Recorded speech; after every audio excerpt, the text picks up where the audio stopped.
¿Qué tal, mis queridos amigos? ¿Cómo estáis? Espero que vaya muy bien por ahí. Hoy os traemos el Ebro S400, un coche muy interesante porque es de esos coches que nos pedís que sean más asequibles. Se supone que siendo un SUV del segmento B, es un vehículo de los que mucha gente se podría plantear comprar. De hecho, en Ebro, como es lógico, me estaban comentando antes de comenzar la rueda de prensa del coche previa a la conducción, que ahora te voy a enseñar con detalle, que aquí se juegan las castañas. Está muy bien el Ebro 700 y el Ebro S800, que le dan a la marca, digamos, un nivel cualitativo y un posicionamiento muy bueno, además de un buen margen, pero este, aunque tiene menos márgenes, es el que les tiene que dar volumen, es el que les tiene que dar nivel de ventas en un sector tremendamente competido, en el que hay muchísimos coches que están peleando y en el que además, con muy buen criterio, sale con etiqueta eco únicamente y con una tecnología híbrida que quiere competir con los alumnos aventajados de la clase, ¿no?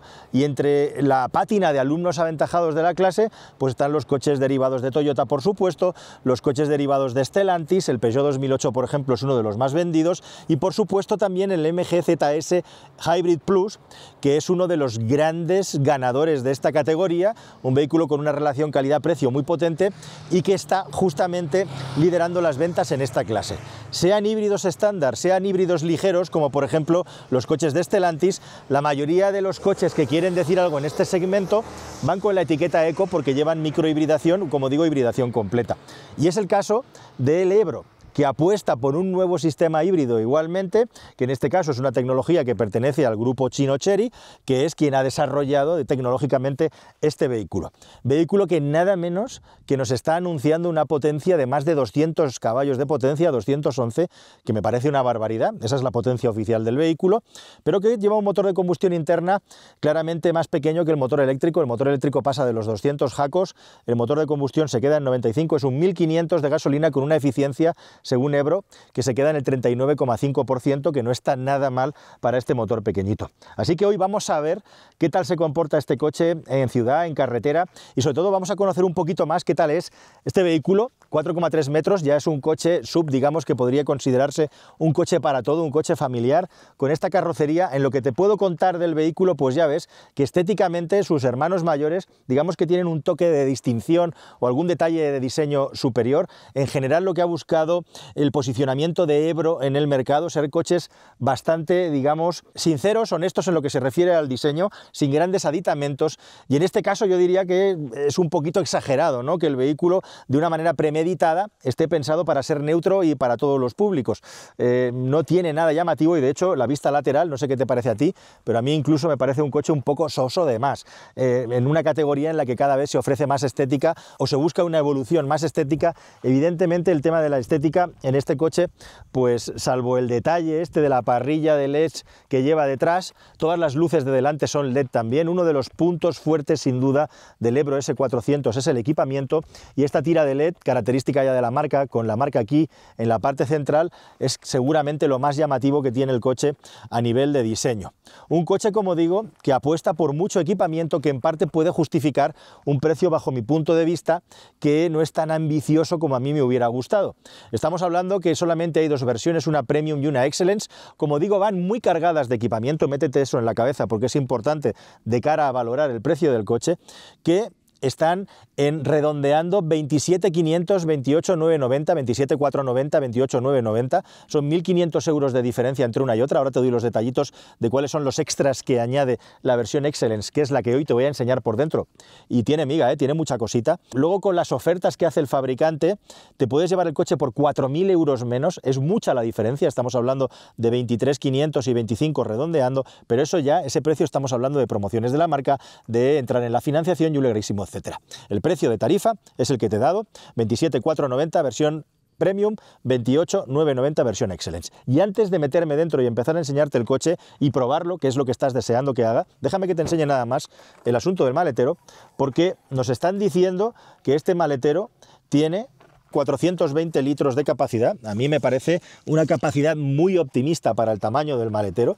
A mí me da la sensación de que tiene un tamaño de maletero más parecido al de un vehículo que esté entre los 350 y los 380 litros de maletero con este espacio, 1150 con los asientos plegados, y ya ves que, como en muchos coches híbridos, esto que parece un doble fondo aquí no lo es, sino que tenemos un portaobjetos, un clasificador, donde iría teóricamente la rueda de repuesto, y sobre todo y por encima de todo la querida batería de 12 voltios se ha tenido que colocar aquí para poder dejar espacio para la batería de alta tensión y para todos los componentes del sistema híbrido, lo cual resta algo de espacio del maletero.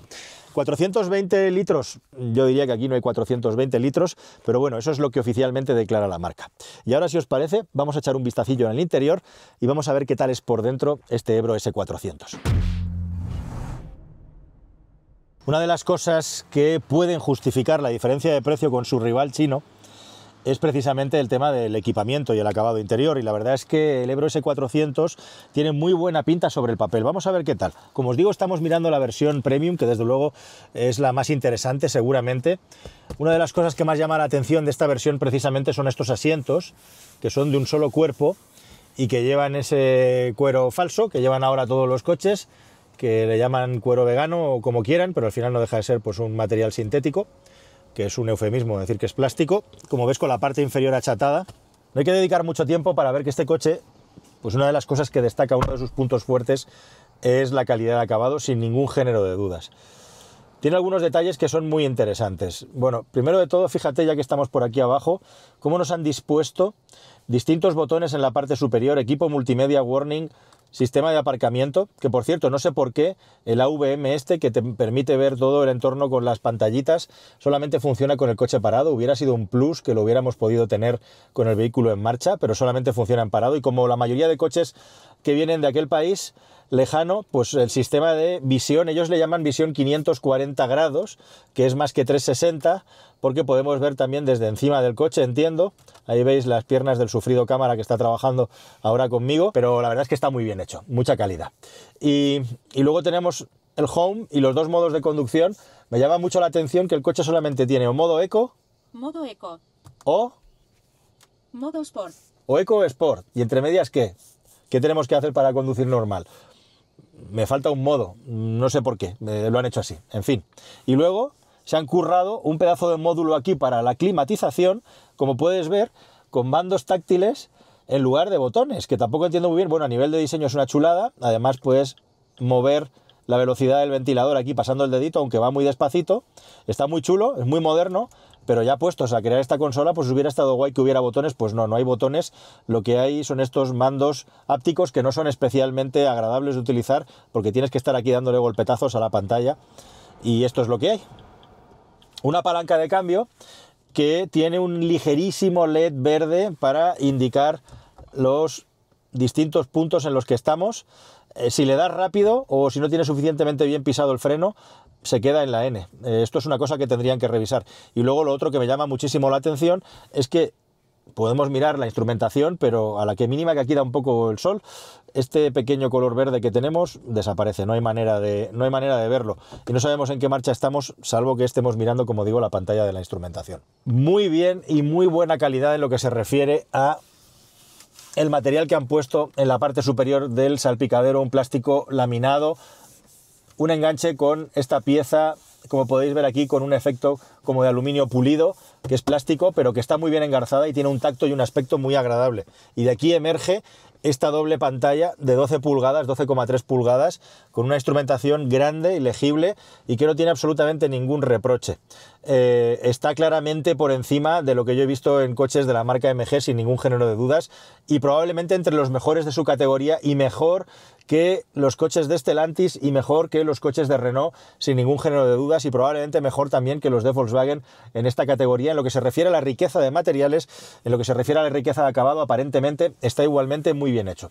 Luego en las partes bajas tenemos ya plásticos duros, pero igualmente con un tacto agradable. En general los materiales muy bien, y es uno de los coches con los materiales más ricos que he visto en esta categoría, y bueno, pues aquí se han esforzado en hacer algo agradable en el interior. Lástima del interfaz de la climatización, que no me acaba de convencer, aunque es muy bonito de diseño, y la palanca de cambio que es un poco, y me ha pasado ya en más coches chinos, un poquito farragosa de utilizar, porque o pisas el freno muy bien y no va a llegar a la primera, a la marcha que buscas, y los detalles que te he contado. Hasta el botoncito de arranque tiene su aquel. El sistema de climatización, por cierto, aquí en España funciona muy bien, y no me voy a extender más. Tenemos Apple CarPlay y Android Auto, pero como en todos los coches chinos tenemos 3 millones de posibilidades de ir configurando todas las cosas, algunas muy útiles como la personalización de los accesos directos del volante, dirección vinculada a la conducción, una cosa que no tenemos en ningún coche normalmente, y luego todos los tropocientos sistemas ADAS, que como en cualquier otro coche de esta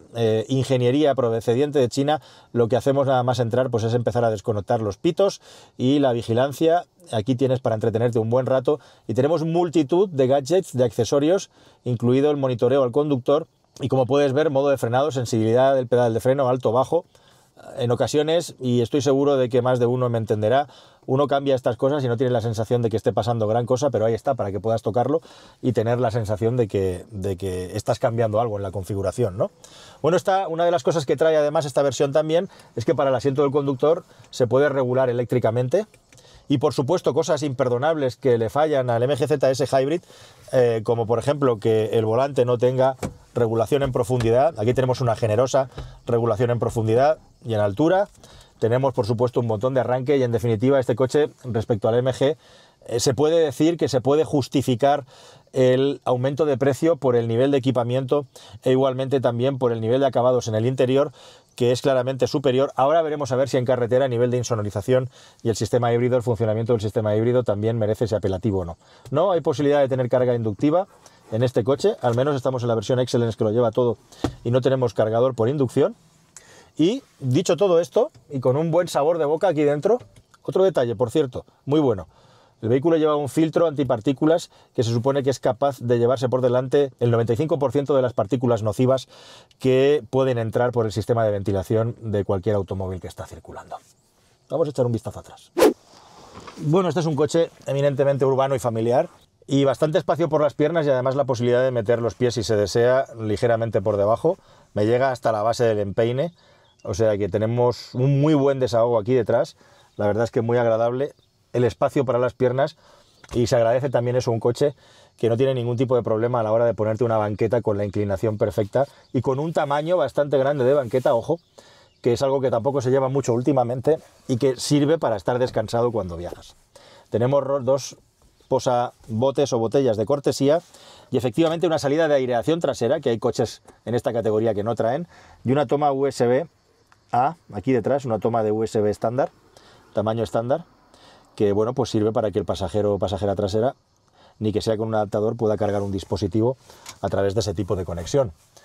Por formas del techo no hay una caída muy pronunciada en la trasera, y esa sosainez en el exterior se vuelve un punto a favor en el interior, porque a nivel de espacio para la cabeza, para transportar 4 personas en este coche me parece bastante apropiado en lo que se refiere al espacio en las plazas interiores. ¿Estás pensando en comprar un automóvil nuevo? Pues entra en carwow.es y ahorra más de 4.000 euros de media. Entras, configuras uno o varios modelos y ya está. Vas a empezar a recibir ofertas gratis y de concesionarios directamente en el dispositivo que elijas. Pero ojo, tranquilo, no te va a molestar nadie. Solamente contactarán contigo cuando tú tomes la decisión. ¿Tienes dudas entre varios modelos? Es normal. Entras en carwow.es y miras las reviews. Probamos todos los coches y cómo se actualizan, y te lo contamos de la manera más detallada y honesta posible.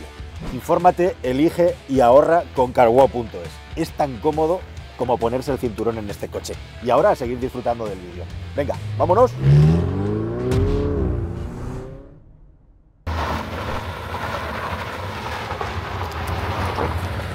La mayoría de los coches chinos que he probado últimamente tienen un sistema de seguridad bastante llamativo. Si no te pones el cinturón, el coche no arranca. En este caso, el coche que no tiene mando para poner el freno de mano, no hay freno de mano eléctrico, es todo automático, se queda conectado al no ponerme el cinturón, pero no corta la inyección, con lo cual salgo arrastrando las ruedas traseras. Esto es un fallo de software que Ebro tiene que solucionar urgentemente. ¿Y qué tal es la experiencia de conducción de este Ebro S400 que hoy estamos descubriendo? Tendremos más tiempo para llevarlo en el futuro y poderlo tener una semanita, que es lo óptimo, pero bueno, hemos hecho una conducción hoy básicamente por carretera de circunvalación en Madrid, y ahora estamos en una autovía de montaña, en la A1, camino a una carretera de montaña, y ya algunas conclusiones puedo ir sacando y te puedo ir contando de cómo funciona este sistema híbrido, que tiene unas cuantas particularidades y que desde luego si tuviera un titular es que los 211 caballos no los encuentro por ningún sitio. O sea, yo me pongo a pensar en vehículos de combustión interna que tienen esta potencia, sean diésel o gasolina, y evidentemente no tiene nada que ver, y es muy importante que la gente tenga en cuenta que cuando se compre un coche híbrido con un motor 1.5, que los hay tanto en esta marca como en otras, pues esa potencia la va a conseguir solamente en situaciones muy determinadas en las que la carga de la batería va a estar a un nivel muy alto, pero es que en este coche todavía es menos, y voy a intentar explicarme. Son 211 caballos, de los cuales el motor de combustión interna aquí al final aporta 95 caballos de potencia, y hay un motor eléctrico que tiene más de 200 caballos de potencia. Al final la potencia combinada 211 caballos. Esos 211 caballos pues viene muy bien mirar la cifra del 0 a 100 para tener una referencia de realmente el coche qué capacidad de aceleración bruta tiene cuando la batería tiene la suficiente capacidad para impulsar al vehículo, ¿no? Y ya un vehículo de este tamaño con 4,3 metros, que el 0 a 100 lo hace en 8,3, si no me equivoco o no me falla la memoria, bueno, pues ya te dice que tampoco es que tiene unas aceleraciones fulgurantes, ¿no? Hace buenas recuperaciones cuando hay una carga de la batería suficiente, pero no es nada prestacional el vehículo, y de hecho yo lo siento hasta lento, ¿no? La sensación que tengo conduciéndolo es de un coche que está más en el entorno de los 130-140 caballos de potencia, que no un coche que pasa de los 200 caballos de potencia total. El otro punto clave del sistema híbrido de este coche es su transmisión. Ellos llaman técnicamente al sistema ECVT y comercialmente DHC. Al final es un sistema similar al de un variador, solo que en este caso se utilizan las dos máquinas eléctricas. El resultado en la práctica, el coche requiere de estar cargando y descargando constantemente la batería cuando el motor térmico tiene una demanda de potencia que no puede dar instantáneamente por sí mismo. En ese momento lo que hace es mover la segunda máquina eléctrica, que a su vez carga la batería, para mover al vehículo con el motor eléctrico, mientras igualmente el motor térmico da lo que puede, en ese caso, a las ruedas. En un vehículo híbrido enchufable, como hemos probado en muchas ocasiones en los vehículos de Chery, concretamente en los Ebro S700 y 800, al tener una batería con más capacidad de descarga, con más profundidad, tanto para cargar como para descargar, es mucho más cómodo y agradable de utilizar que en un vehículo con una batería mucho más pequeña y donde el margen es menor. El resultado, lo que estás viendo. Luego el otro tema es que los amigos de Ebro nos dicen que el coche tiene 4 leyes, 4 modos de funcionamiento. Bueno, realmente tiene 3, porque una de ellas es regeneración de energía. Llamar a eso un modo de funcionamiento pues parece demasiado, ¿no? Simplemente el coche tiene la capacidad de regenerar energía, y una cosa que está muy bien es que tiene 3 niveles de energía. Eso sí, no tiene levas ni ningún dispositivo en el volante, tienes que elegirlo tú en la pantalla, en el mismo menú de nueva energía, en el que además vas a tener el esquema en el que te explica qué está tirando ahora mismo en el vehículo para mover las ruedas. Bueno, ¿cuáles son los otros 3 modos? Pues uno es modo eléctrico, según ellos. Yo en el tiempo que he conducido el coche, salvo en el parking, creo que no se ha movido en modo eléctrico, es normal. O sea, estamos hablando de una batería de 1,83 kilovatios hora de capacidad, que yo asumo que es una batería con capacidad bruta, porque la capacidad neta, viendo lo que estoy viendo, tiene que estar cerca de la mitad. O sea, estará alrededor del kilovatio hora neto de capacidad, como digo, viendo lo que estoy viendo. Luego tenemos un modo que ellos llaman en tándem, que sería el equivalente al modo en serie, y luego tenemos el modo en paralelo. En modo en tándem el coche va a estar cargando, va a estar moviendo el motor de combustión, pero para cargar batería y moverlo preferentemente con el motor eléctrico. Mientras que en tándem son ambos los que van a estar propulsando las ruedas. En este coche sí, tanto el motor de combustión como el eléctrico pueden estar moviendo las ruedas. Y aquí viene el asunto, aquí viene la cuestión o la queja. Hemos estado circulando por la autovía, subiendo grandes cuestas, la cosa ha comenzado muy bien, por carretera de circunvalación, conducido con suavidad y suficiente carga de la batería. El coche es silencioso, y diría que es más silencioso incluso que un coche de Toyota, claramente. O sea, se puede mover con mucha suavidad, como estoy haciendo yo ahora, entrando a población con suficiente carga de la batería. El vehículo tiene un buen empuje gracias al par del motor eléctrico, pero cuando salimos a carretera y queremos ganar aceleración, pues nos podemos encontrar con ese aumento espectacular del sonido del vehículo. Algo que ya me he encontrado en otros coches con tecnología de este grupo y en general con la tecnología china, es que precisamente porque la capacidad no parece tener una gran capacidad de descarga, el vehículo está constantemente pedal a fondo, cargando batería, vaciando una pequeña carga de la batería. Está utilizando el motor de combustión interna al mismo tiempo para mover las ruedas e ir cargando batería. Con lo cual, al final, nos quedamos con una potencia muy cercana a la potencia nominal del motor de combustión y no hay manera, no veo yo que en todo el trayecto que ya he hecho, que llevo unos cuantos kilómetros, el indicador de carga de la batería, que está muy bien tener aquí un indicador de carga de la batería claro y limpio, baje mucho. O sea, ¿hasta qué punto es interesante tener una batería para descargar, para conseguir aceleraciones en momentos puntuales, si luego el coche pelea constantemente por estar cargando la batería en lugar de vaciarla, ¿no? O sea, le da muy poca importancia al asunto prestacional y le da mucha importancia en que la batería en ningún momento se quede en la mitad. ¿El resultado en la práctica cuál es? Pues mucho ruido en el interior cuando estamos acelerando del motor y además unas prestaciones bastante limitadas, unas prestaciones que son más propias de un coche con la mitad de potencia que con un coche de 200 caballos. 7 litros a los 100 de consumo, es un consumo normal, lo he estado llevando constantemente al límite, pedal a fondo, y ¿es algo que la mayoría de conductores vayan a hacer en su día a día? Pues mire usted, depende. Para todas aquellas personas que quieren conducir el vehículo en ciudad, llevarlo suave por carretera de circunvalación, para todas aquellas personas que no quieran pasar nunca de 120 km por hora, puede ser un coche perfectamente recomendable. Tanto a esas personas como a las personas que buscan algo más prestacional, les tengo que decir que más allá de los 120 todo se rompe a toda velocidad en lo que se refiere al agrado de conducción. Un montón de ruido en el interior y, como digo, la incapacidad de poder subir de velocidad a un buen ritmo, mientras en el interior hay mucho ruido. Y ojo, estoy hablando mientras vamos 2 personas aquí dentro y 0 equipaje, nulo equipaje. Si al final llevas 4 seres humanos aquí dentro y su equipaje, pues la situación va a ser manifiestamente peor. Y a mí me gustaría que nadie que se compre este coche vaya con la idea de que tiene un coche de 200 caballos y que tiene muchas prestaciones y que va sobrado para las autovías españolas, que es para la gente a la que yo le hablo. Nuestros seguidores son españoles y tenemos un público español en el que tenemos muchas carreteras de montaña con muchísimas subidas y bajadas, con muchísimas pendientes que en algunos casos son muy prolongadas, como el trayecto que hoy nos han invitado a hacer a la hora de probar este coche.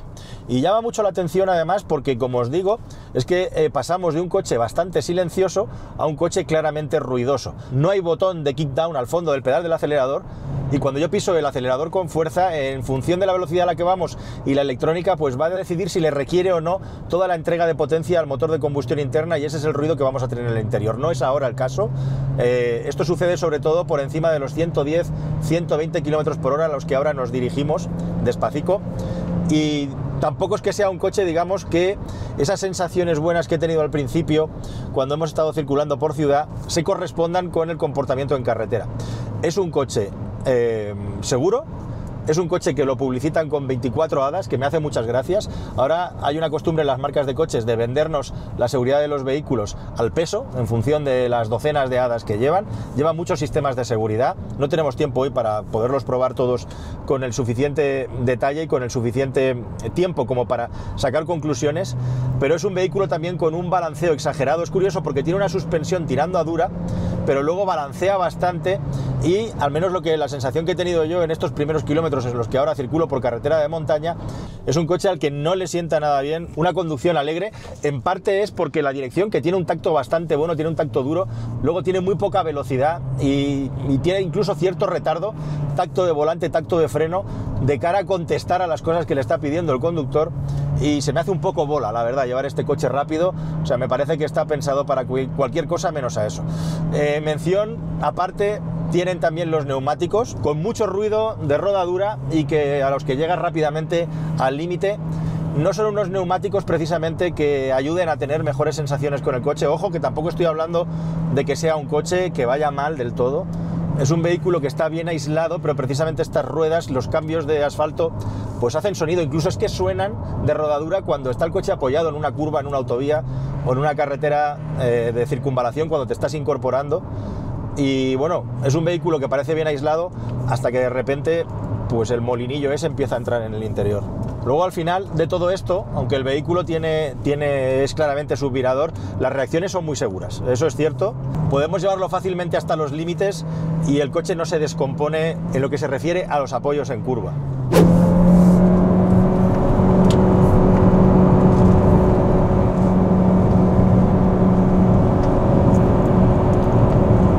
Esto es pedal a fondo, y en este impasse que he estado callado hemos pasado de 70 km por hora a 99. De aquí no pasamos ahora mismo. Joder. Madre mía. ahora que hemos pegado 4 frenadas fuertes, el acelerador se vuelve claramente más vivo. En fin, ¿qué quieres que te diga? Yo estos coches en los que tienes la potencia de manera aleatoria y no es fácil además quedarte con el momento en el que sabes cuánta potencia vas a tener por el uso, pues me cuesta bastante de poderlo recomendar.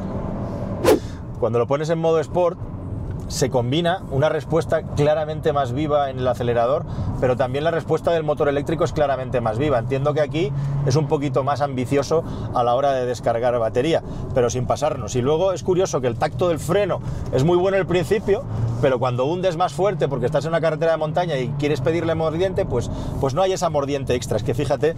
¿Qué está pasando aquí? Pues es muy sencillo. Sencillamente el coche está haciendo fading. O lo que es lo mismo, las pastillas de freno se han recalentado y ya no son capaces de dar mordiente.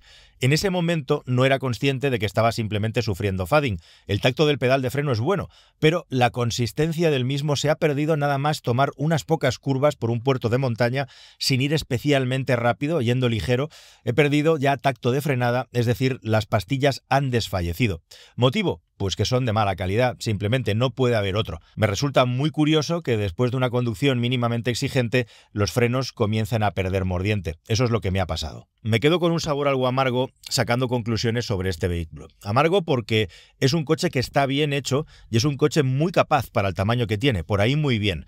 Pero por culpa de un sistema híbrido que a mí me parece que no es muy apropiado para salir por carretera en nuestro país, unos amortiguadores de mala calidad, unas pastillas de freno de mala calidad, unos neumáticos de mala calidad, lo que hacen al final es un tren rodante claramente mejorable. Es un coche además que tiene una suspensión tirando a dura, pero luego balancea. En definitiva, las sensaciones que tengo a la hora de probar este coche son muy parecidas a las que tuve en su momento cuando conduje el primero Moda 5 antes de que llegara oficialmente a España. Aquel era un coche francamente mejorable en algunos aspectos y, salvando esos aspectos, al final se convertía en un buen producto.